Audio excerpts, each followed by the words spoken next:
Archaeologists dug down 40 meters. 40 meters of volcanic ash and pumice. They knew what they would find beneath it. They had seen it before, at Pompeii, a city buried alive. People caught by the catastrophe, bodies frozen in a final motion, at a doorway, by a hearth, curled around a child. They were digging toward a human tragedy. Instead, they found a city, an entire Bronze Age city. Three-story houses, paved streets, running water and drains. Walls painted with frescoes so beautiful, the first archaeologists could not breathe. Storerooms full of jars of food, furniture, tools, dishes left out on tables. Everything in its place. Everything except one thing. Not a single body. Not in the houses, not in the streets, not under the rubble. Across the entire excavated town, not one human skeleton. Around 4,000 people lived in this city, and the day before a volcano erased it from the earth, every one of them vanished. They knew. They had time to leave. Where they went, we still do not know. This is Akrotiri, a city that evacuated itself 3,500 years before we had the word for it. And the volcano that buried it may have given humanity its most enduring legend, the legend of Atlantis. These are its streets. Only here, the streets are empty.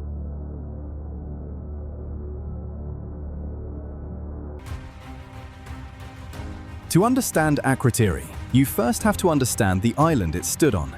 Today it is Santorini, a curved crescent of cliffs around a sea-flooded hollow, one of the most recognizable views on the planet. But 3,500 years ago, the island looked nothing like this. It was round, whole, large.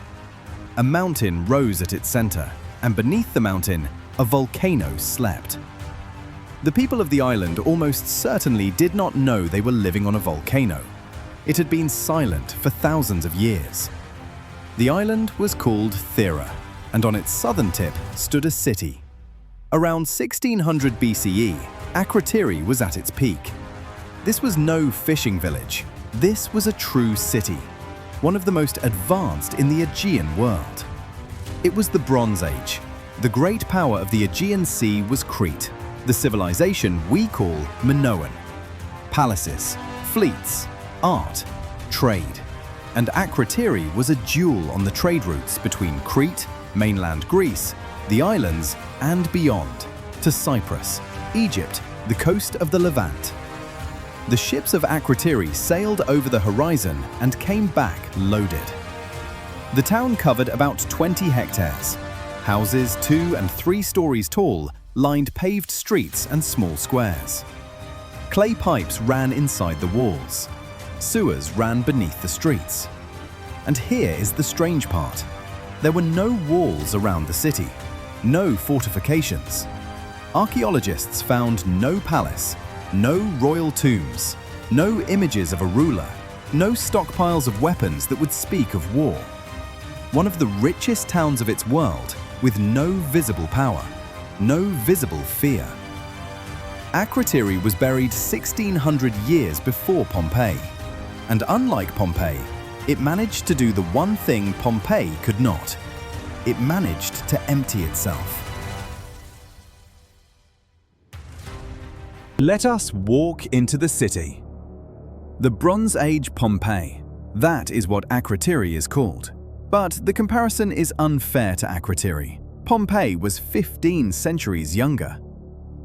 You walk down a narrow paved street. Above you, house walls 2 and 3 stories high. In the walls, windows. Real windows with wooden frames. Inside the houses, stone staircases between floors. The houses are built of stone, the finest from cut blocks, fitted without mortar.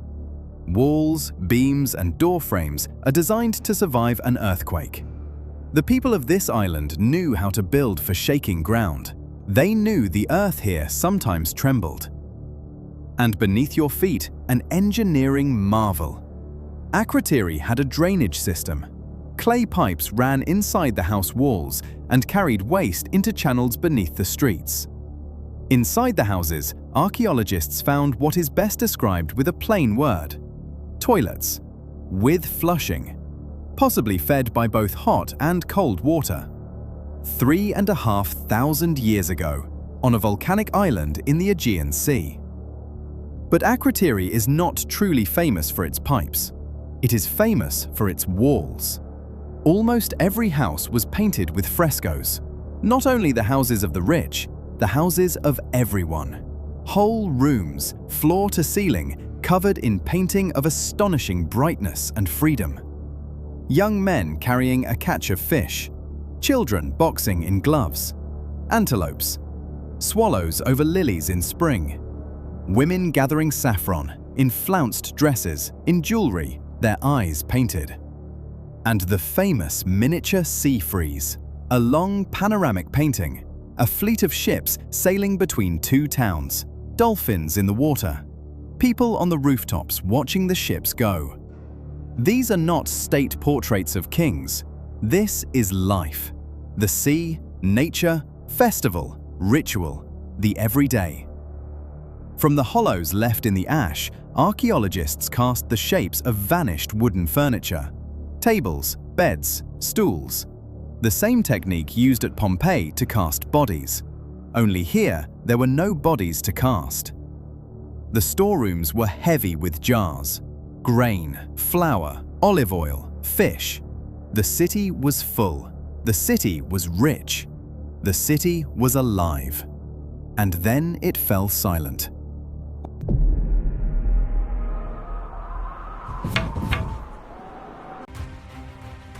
Akrotiri asks more questions than it answers, and that is the best thing about it.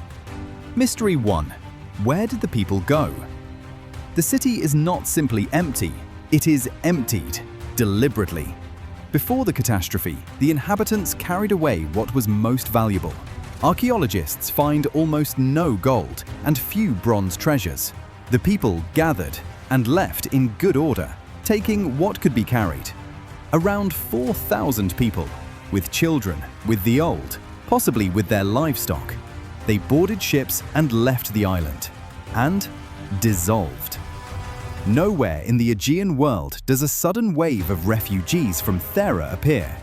Not one cemetery, not one settlement that an archaeologist can point to and say with confidence, this is where they landed. An entire people vanishes from history in a single night. Mystery 2. Atlantis.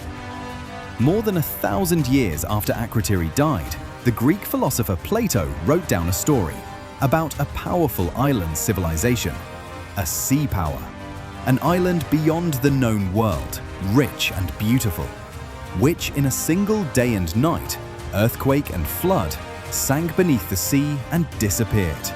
Plato called it Atlantis.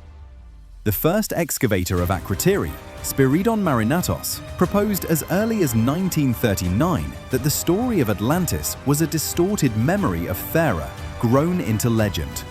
An island sea civilization, a sudden catastrophe, an island that partly sank beneath the water. The parallels are mesmerizing, but honesty demands the differences too. Plato's scale is different, his dates are different, his location is different, the Atlantic Ocean. Plato was writing a philosophical parable, not an excavation report. The end did not come all at once. First, the ground shook. Years, perhaps only months before the eruption, earthquakes began to strike the island. Not one, in waves. Houses cracked, staircases and walls came down, and the people of Akrotiri did what they had always done. They began to repair. Archaeologists can see it in the dig. Cleared rubble, repairs begun, building debris stacked in neat piles. And then the repairs stopped, suddenly, half finished. The tremors had grown too strong. Ash, perhaps, and a strange smell began to rise from the ground. The people of Akrotiri understood. It was time to go. And they went, all of them.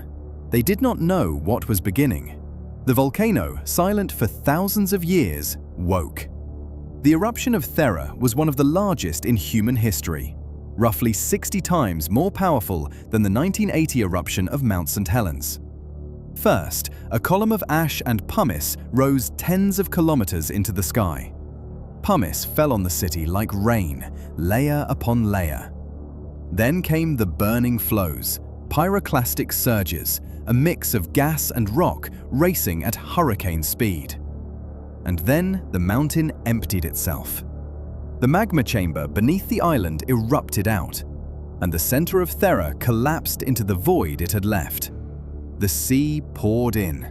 The round island was torn apart. And so was born the very crescent that today is called Santorini. Waves the height of a 3- or 4-story house went out across the sea. They crossed the 110 kilometers to Crete, broke against its northern coast, through the wreckage of ships far inland. Traces of the same wave are found on the shores of Turkey.